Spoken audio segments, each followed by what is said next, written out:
ಇದು ಸೋಮವಾರದ morning vlog ಆಗಿರುತ್ತೆ.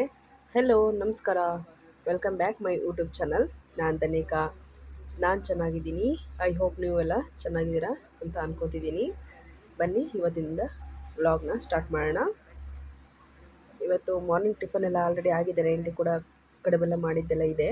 ಇವಾಗ ಸ್ವಲ್ಪ ಕೇಸರಿ ಬಾತ್ ಮಾಡೋಣ ಅಂತ ತುಂಬ ದಿವಸದಿಂದ ಅನ್ಕೋತಿದ್ದೆ, ಹಲಸಿನ ಕೇಸರಿ ಬಾತ್ ಮಾಡೋಣ ಅಂತ. ಬಟ್ ಆಗ್ತಾನೆ ಇಲ್ಲ, ಟೈಮ್ ಕೂಡ ಸಿಗ್ತಿರ್ಲಿಲ್ಲ. ಹಾಗಾಗಿ ಇವತ್ತು ಮಾರ್ನಿಂಗ್ ಸ್ವಲ್ಪ ಟಿಫನ್ ಎಲ್ಲ ಬೇಗ ಆಗಿತ್ತಲ್ವ, ಹಾಗಾಗಿ ಆಲ್ರೆಡಿ 8:30 ಆಗಿದೆ ಇವಾಗ. ಆದರೂ ಇವಾಗ ಇನ್ನೂ ಟೈಮ್ ಇದೆ ಅಂತ ಮಾಡ್ತಾಯಿದ್ದೀನಿ. ಹಾಗೆ ಮಾಡ್ತಾ ನಿಮ್ಮ ಜೊತೆ ನಾನು ಕೂಡ ರೆಸಿಪಿನ ಶೇರ್ ಮಾಡ್ಕೊಳ್ಳೋಣ ಅಂತ ಮಾಡ್ತಿದ್ದೀನಿ. ಬನ್ನಿ ಇವಾಗ ಹಲಸಿನ ಹಣ್ಣು ಕೇಸರಿ ಬಾತ್ ಹೇಗೆ ಮಾಡೋದು ಅಂತ ನೋಡೋಣ. ನಾನು ಮೊದಲಿಗೆ ಒಂದು ಪ್ಯಾನ್ ಇಟ್ಟು ಒಂದು 2-3 ಟೇಬಲ್ ಸ್ಪೂನ್ ಅಷ್ಟು ತುಪ್ಪ ಹಾಕಿಬಿಟ್ಟು ಅದನ್ನ ಕಾಯಕ್ಕಿಟ್ಟಿದ್ದೀನಿ. ಇವಾಗ ನಾನು ಆ ತುಪ್ಪ ಕಾಯೋಷ್ಟರಲ್ಲಿ 1 ಬೌಲಷ್ಟು ನಾನಿಲ್ಲಿ ರವೆನ ತೊಗೊಂಡಿದ್ದೀನಿ. 1 ಕಪ್ ಅಳತೆ ಆ ಥರ ಮೆಜರ್ಮೆಂಟಲ್ಲಿ ನಾನು ಮಾಡ್ತಿದ್ದೀನಿ. ಇವಾಗ ತುಪ್ಪ ಕಾಯಕ್ಕಿಟ್ಟಿದ್ದೀನಿ. ಅಂದರೆ ಕೇಸರಿ ಬಾತನ್ನ ತುಂಬ ಟೈಪ್ ಕೂಡ ಮಾಡ್ಬೋದು. ಮಾವಿನ ಹಣ್ಣಿನ ಕೇಸರಿ ಬಾತ್ ಮಾಡ್ಬೋದು, ಅಥವಾ ನಾರ್ಮಲ್ ಮಾಡ್ಬೋದು, ಪೈನಾಪಲ್ ಮಾಡ್ಬೋದು, ಬನಾನಾ ಮಾಡ್ಬೋದು, ಈ ಥರ ವೆರೈಟೀಸ್ ಮಾಡ್ಬೋದು. ಇದು ಒಂದು ಹಲಸಿನ ಹಣ್ಣಿಂದು ಕೂಡ ಒಂದು ಡಿಫ್ರೆಂಟಾಗಿ ಟೇಸ್ಟ್ ಕೂಡ ತುಂಬ ಚೆನ್ನಾಗಿರುತ್ತೆ, ಹಾಗಾಗಿ ಮಾಡ್ತಿದ್ದೀನಿ. ಇವಾಗ ನೋಡಿ ತುಪ್ಪ ಕಾಯ್ದಿದೆ, ಅದಕ್ಕೆ 1 ಬೌಲಷ್ಟು ನಾನು ರವೆನ ಹಾಕ್ಕೊಳ್ತಾ ಇದ್ದೀನಿ. ಇದನ್ನು ಮೀಡಿಯಮ್ ಫ್ಲೇಮಲ್ಲೇ ಗೋಲ್ಡನ್ ಕಲರ್ ಬರೋವರೆಗೂ ಚೆನ್ನಾಗಿ ಫ್ರೈ ಮಾಡ್ಕೋಬೇಕು.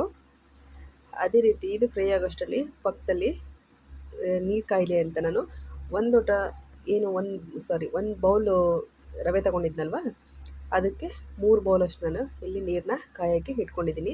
ನೀರು ಕಾಯಿಸ್ಬಿಟ್ಟು ಹಾಕಿದ್ರೆ ತುಂಬ ಬೇಗ ಆಗುತ್ತೆ ಅಂತ ಅಷ್ಟೇ. ಇವಾಗ ಹಲಸಿನ ಹಣ್ಣನ್ನ ನಾನು ಬಿಡಿಸಿ ರೆಡಿ ಮಾಡಿ ಇಟ್ಕೊಂಡಿದ್ದೆ, ಅದನ್ನು ನಾವು ಪೇಸ್ಟ್ ಮಾಡ್ಕೋಬೇಕು. ಸಣ್ಣ ಕಟ್ ಮಾಡಿ ಹಾಕ್ಬೋದು, ಆದರೆ ಕಟ್ ಮಾಡಿ ಹಾಕಿದ್ರೆ ಅದು ತಿನ್ನಬೇಕಾದ್ರೆ ಸ್ವಲ್ಪ ಬಾಯಿಗೆ ಸಿಗುತ್ತೆ, ಹಾಗಾಗಿ ಬೇಡ ಅಂತ ನಾನು ಪೇಸ್ಟ್ನ ಮಾಡಿಟ್ಕೊಂಡಿದ್ದೀನಿ. ನೋಡಿ, ಹಲಸಿನ ಹಣ್ಣು ಪೇಸ್ಟು ರೆಡಿ ಆಯಿತು. ಇದನ್ನು ಇವಾಗ ಸೈಡಲ್ಲಿಟ್ಟು ರವೆನ ಮೀಡಿಯಮ್ ಫ್ಲೇಮಲ್ಲಿ ಹುರ್ಕೋತಿದ್ದೀನಿ. ಅಂದರೆ ಮೀಡಿಯಮ್ ಫ್ಲೇಮಲ್ಲಿ ಹುರ್ಕೊಳೋದ್ರಿಂದ ಸ್ವಲ್ಪ ಟೈಮ್ ತಗೊಳುತ್ತೆ ಅಷ್ಟೇ, ಆವಾಗಲೇ ಸ್ವಲ್ಪ ಚೆನ್ನಾಗಿ ಬರೋದು. ಈಗ ನಾವು ಹೈ ಫ್ಲೇಮ್ ಕೊಟ್ಟು ಮತ್ತು ಸೀದು ಹೋದರೆ ಆವಾಗ ಅದು ರವೆ ಸೀದು ಹೋದ್ಮೇಲೆ ಆ ಟೇಸ್ಟೇ ಬರೋಲ್ಲ, ಏನೋ ಒಂಥರ ಸೀದಿರೋ ಸ್ಮೆಲ್ಲೆಲ್ಲ ಬರುತ್ತಲ್ವ, ಹಾಗಾಗಿ ನಾನು ಮೀಡಿಯಮ್ ಫ್ಲೇಮಲ್ಲೇ ಟೈಮ್ ಆದರೂ ಪರವಾಗಿಲ್ಲ ಅಂತ ಮೀಡಿಯಮ್ ಫ್ಲೇಮಲ್ಲಿ ಇಟ್ಕೊಂಡಿದ್ದೀನಿ. ನೋಡಿ, ಆಲ್ಮೋಸ್ಟ್ ಇವಾಗ ರವೆ ಎಲ್ಲ ಗೋಲ್ಡನ್ ಕಲರ್ ಬಂದಿದೆ. ಇವಾಗ ನೀರು ಕೂಡ ಕಾಯ್ದಿದೆ. ಆ ನೀರನ್ನ ನಾನು ಮೊದಲೇ ಅಳತೆ ಮಾಡಿದ್ನಲ್ವ, ಹಾಗಾಗಿ ಹಾಕ್ತಾಯಿದ್ದೀನಿ. ಮತ್ತೆ ಬೇಕು ಅನ್ನೋ ಇನ್ನೂ ಸ್ವಲ್ಪ ಹಾಕ್ಕೊಟ್ರಾಗುತ್ತೆ ಅಂತ ಅಷ್ಟೇ. ನೋಡಿ, ಈ ಥರ ಹಾಕೋದ್ರಿಂದ, ಬಿಸಿನೀರು ಹಾಕೋದ್ರಿಂದ ಸ್ವಲ್ಪನೂ ಕೂಡ ಗಂಟಾಗಲ್ಲ. ಈ ಥರ ಕ್ಲೀನಾಗಿ ಮಿಕ್ಸ್ ಮಾಡಬೇಕು.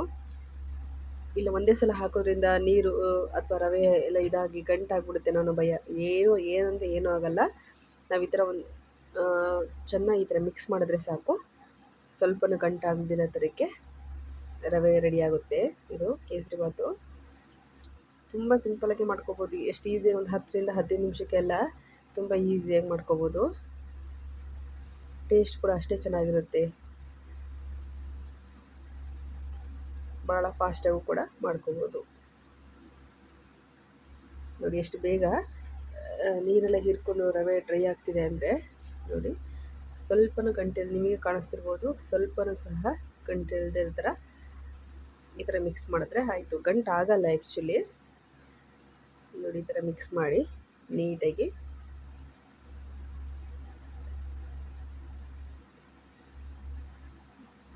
ಕೈ ಬಿಡ್ದಲೇ ಒಂದು 2-3 ನಿಮಿಷ ಈ ಥರ ಗಂಟಲ್ದೇ ಮಿಕ್ಸ್ ಮಾಡಿದ್ರೆ ಆಯಿತು. ಇವಾಗ ನಾವೇನು ಪೇಸ್ಟ್ ಮಾಡಿಟ್ಕೊಂಡಿದ್ವಲ್ಲ ಹಲಸಿನ ಹಣ್ಣನ್ನ, ಆ ಪೇಸ್ಟ್ನ ಇದಕ್ಕೆ ಸೇರಿಸ್ತಾ ಇದ್ದೀನಿ. ಈ ಥರ ಚೆನ್ನಾಗಿ ಮಿಕ್ಸ್ ಮಾಡಿಬಿಟ್ಟು, ಅದು ಏನು ರವೆ ಮತ್ತು ಹಲಸಿನ ಹಣ್ಣಿಂದ ಏನು ಪೇಸ್ಟ್ ಇರ್ತವೋ ಅದು ನೀಟಾಗಿ ಅವೆರಡು ಹೊಂದ್ಕೋಬೇಕು. ಆ ಥರ ನೀವು ನೀಟಾಗಿ ಮಿಕ್ಸ್ ಮಾಡಬೇಕಾಗುತ್ತೆ. ನೋಡಿ, ಫುಲ್ ಈ ಥರ. ಆಮೇಲೆ ಇನ್ನೊಂದು ಏನು ಅಂದರೆ, ಇದಕ್ಕೆ ನಾನು ಕಲ್ಲರ್ ಏನೂ ಕೂಡ ಯೂಸ್ ಮಾಡ್ತಾಯಿಲ್ಲ, ಕೇಸರಿ ಕಲರು ಅಥವಾ ಏನೂ ಇಲ್ಲ. ಏನು ಹಲಸಿನ ಹಣ್ಣಿನಲ್ಲಿ ಒರಿಜಿನಲ್ ಕಲರ್ ಇತ್ತಲ್ಲ, ಅದೇ ಚೆನ್ನಾಗಾಗುತ್ತೆ ಕಲರು. ಮತ್ತು ನಾವು ಕೇಸರಿ ಕಲರ್ ಹಾಕಬೇಕು ಅಥವಾ ನಾವು ಏನು ಯೆಲ್ಲೋ ಕಲರ್ ಹಾಕಬೇಕು ಆ ಥರ ಏನೂ ಇಲ್ಲ. ಅದೇ ಹಲಸಿನ ಹಣ್ಣಿನ ಕಲ್ಲರೇ, ಅದೇ ಒಂದು ಚೆನ್ನಾಗಿ ಬರುತ್ತೆ ಅದು. ಸುಮ್ಮನೆ ಫುಡ್ ಕಲರ್ ಆ್ಯಡ್ ಮಾಡೋ ಬದಲು ಇದು ನ್ಯಾಚುರಲಾಗಿ ಕೂಡ ತುಂಬ ಚೆನ್ನಾಗಿರುತ್ತೆ. ನೋಡಿ ಚೆನ್ನಾಗಿ ಮಿಕ್ಸ್ ಮಾಡಿ ಆಲ್ಮೋಸ್ಟ್ ರವೆ ಎಲ್ಲ ಬೆಂದಿರುತ್ತೆ, ಯಾಕೆಂದರೆ ನಾವು ತುಪ್ಪದಲ್ಲಿ ಹುರಿದ್ಕೊಂಡಿರ್ತೀವಲ್ವ ಆವಾಗ ಮತ್ತು ಈ ಬಿಸಿನೀರು ಹಾಕಿದಾಗೆಲ್ಲ ಇದು ಮಾಡಿದಾಗ. ಇವಾಗ ಏನು ಅಂದರೆ ಹಲಸಿನ ಇದೆಲ್ಲ ಚೆನ್ನಾಗಿ ಮಿಕ್ಸ್ ಆಗಲಿ ಅಂತ ಒಂದು 5 ನಿಮಿಷ ಈ ಥರ ಮಾಡೋದು. ಇವಾಗ ನಾನು ತೀರ ಸಕ್ಕರೆ ಜಾಸ್ತಿ ಬೇಡ, ಹಲಸಿನ ಹಣ್ಣು ಸ್ವೀಟ್ ಅಲ್ವ, ಹಾಗಾಗಿ 1 ಬೌಲ್ ರವೆ ತೊಗೊಂಡಿದ್ದೆ, 1 ಬೌಲ್ ಅಷ್ಟೇ ನಾನು ಇಲ್ಲಿ ಸಕ್ಕರೆನ ಯೂಸ್ ಮಾಡ್ತಿದ್ದೀನಿ. ಏಕೆಂದರೆ ಹಲಸಿನ ಹಣ್ಣು ಕೂಡ ಸ್ವೀಟ್ ಆಗಿರೋದ್ರಿಂದ ಮತ್ತು ಹೆವಿ ಸ್ವೀಟ್ ಆದರೆ ಚೆನ್ನಾಗಲ್ಲ ಅಂತ. ಹಾಗಾಗಿ ಸಕ್ಕರೆ ನಿಮ್ಮಲ್ಲಿ ಇನ್ನೊಂದಂದರೆ ಸಕ್ಕರೆ ಹಾಕಿದ ತಕ್ಷಣ ಸ್ವಲ್ಪ ತೆಳುವಾಗುತ್ತೆ. ಕೇಸರಿಬಾತು ತೆಳುವಾಯ್ತಲ್ಲ ಇದಕ್ಕೆ ಹಿಂಗಾಯಿತು ಅಂತ ಅಂದ್ಕೋಬೇಕಾಗುತ್ತೆ ನಾವು, ಬಟ್ ಏನೂ ಆಗಲ್ಲ. ಮತ್ತು ಅದೇ ಥರ ನೋಡಿ, ನೀವೇ ನೋಡ್ತಿರ್ಬೋದು ಎಷ್ಟು ತೆಳುವಾಗಿದೆ ಅಂತ. ಬಟ್ ತೆಳು ಆದರೂ ಕೂಡ ಅದು ಕರೆಕ್ಟ್ ಆಗುತ್ತೆ. ಇವಾಗ ಸ್ವಲ್ಪ ಹೈ ಫ್ಲೇಮಲ್ಲಿಟ್ಟು ಒಂದು 2 ನಿಮಿಷ ಇದು ಮಾಡ್ತಿದ್ದೀನಿ. ಇವಾಗ ಒಂದು ಒಗ್ಗರಣೆ ಪ್ಯಾನ್ ತೊಗೊಂಡು ಅದಕ್ಕೊಂದು 2-3 ಟೇಬಲ್ ಸ್ಪೂನಷ್ಟು ತುಪ್ಪ ಹಾಕಿ ಗೋಡಂಬಿ ದ್ರಾಕ್ಷಿನ ಇಲ್ಲಿ ನಾನು ಇದರಲ್ಲಿ ಹುರ್ಕೊಳ್ತಿದ್ದೀನಿ. ಮತ್ತು ಇದಕ್ಕೆ ನೀವು ಚಕ್ಕೆ ಲವಂಗ ಕೂಡ ಸೇರಿಸ್ಬೋದು.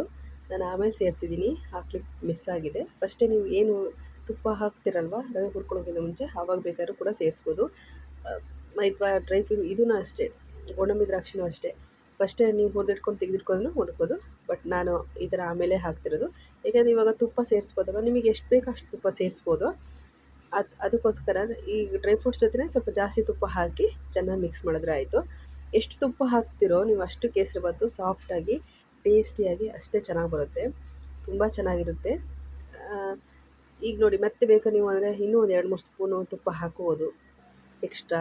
ಹಾಗಾಗಿ ಲಾಸ್ಟಲ್ಲಿ ನಾನಿಲ್ಲಿ ಏಲಕ್ಕಿ ಪೌಡ್ರನ್ನ ಸೇರಿಸ್ತಿದ್ದೀನಿ.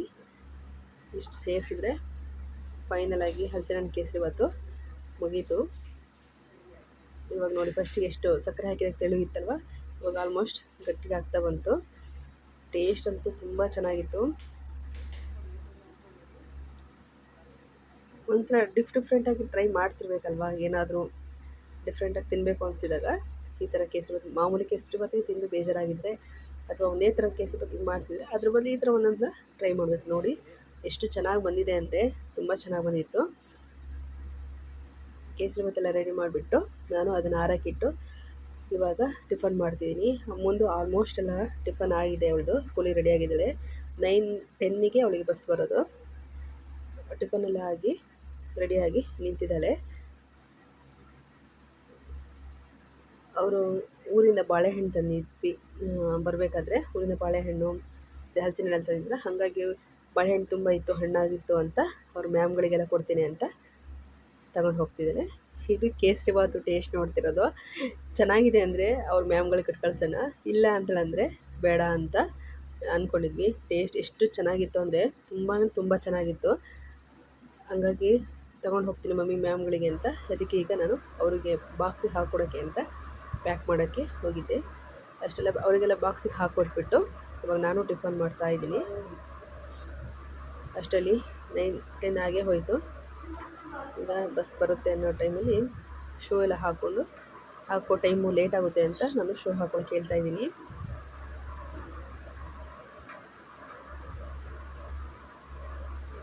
ನಾನು ಒಂದೊಂದು ಸಲ ಟಿಫನ್ ಅಂಗಡಿಲೇ ಮಾಡ್ತೀನಿ, ಅಂಗಡಿಗೆ ಒಟ್ಟಿಗೆ ತೊಗೊಂಡೋಗ್ತೀನಿ ನಮಗೂ ನಮ್ಮ ಮನೆಯವ್ರಿಗೂ. ಇಲ್ಲ ಒಂದೊಂದು ಸಲ ನಾವು ಟೈಮ್ ಇತ್ತು ಅಂತಂದರೆ ಮನೇಲಿ ತಿನ್ಕೊಂಡು ಹೋಗ್ತೀನಿ. ಆಲ್ಮೋಸ್ಟ್ ಅಂಗಡಿಲೇ ತಿನ್ನೋದು, ಏಕೆಂದರೆ ಟೈಮ್ ಆಗಿಬಿಟ್ಟಿರುತ್ತೆ.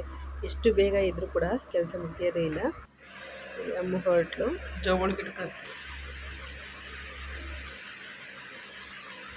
ಹೋಗ್ತಾಳೆ. ಬಸ್ ಬರುತ್ತೆ, ಹೋಗು ಅಂತಿದ್ದೀನಿ. ಬಸ್ ಬಂದೇ ಬಿಡುತ್ತೀಗ. ಬಾಯ್.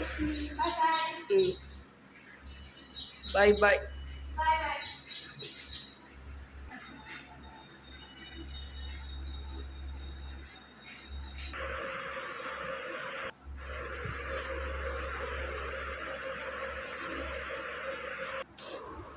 ತಿಂಡಿ ತಗೊಂಡು ಅಂಗಡಿ ಹೊರಡ್ತಾ ಇದ್ದೀನಿ. ನಾನು ಟಿಫನ್ ಐತೆ ನಮ್ಮ ಮನೆಯವರಿಗೆ ತಗೊಂಡು ಹೋಗ್ತಾ ಇದ್ದೀನಿ. ಅಮ್ಮ ಸ್ಕೂಲಿಗೆ ಹೋದ್ಲು, ಅವನು ಕಳಿಸ್ಬಿಟ್ಟು ಇವಾಗ ನಾನು ಹೋಗ್ತಾ ಇದ್ದೀನಿ ಅಂಗಡಿಗೆ. ಸೋಮವಾರದ ಮಾರ್ನಿಂಗ್ ವ್ಲಾಗ್ನ ನಾನು ಇಲ್ಲಿಗೆ ಎಂಡ್ ಮಾಡ್ತಾಯಿದ್ದೀನಿ. ಮತ್ತು ನಾನು ಮಧ್ಯಾಹ್ನ ಆಗೋಷ್ಟೊತ್ತಿಗೆ ಅಂಗಡಿಗೆ ಬರೋ ಅಷ್ಟೊತ್ತಿಗೆ ಹಾಗಾಗಿ ಇಲ್ಲಿಗೆ ಎಂಡ್ ಮಾಡ್ತಾಯಿದ್ದೀನಿ. Thank you for watching. Please support ಮಾಡಿ, ಹಾಗೆ ಸಬ್ಸ್ಕ್ರೈಬ್ ಮಾಡಿ. Thank you for watching. ಇನ್ನೊಂದು ವಿಡಿಯೋದೊಂದಿಗೆ ಮತ್ತೆ ಸಿಗೋಣ. ಟೇಕ್ ಕೇರ್, ಬಾಯ್.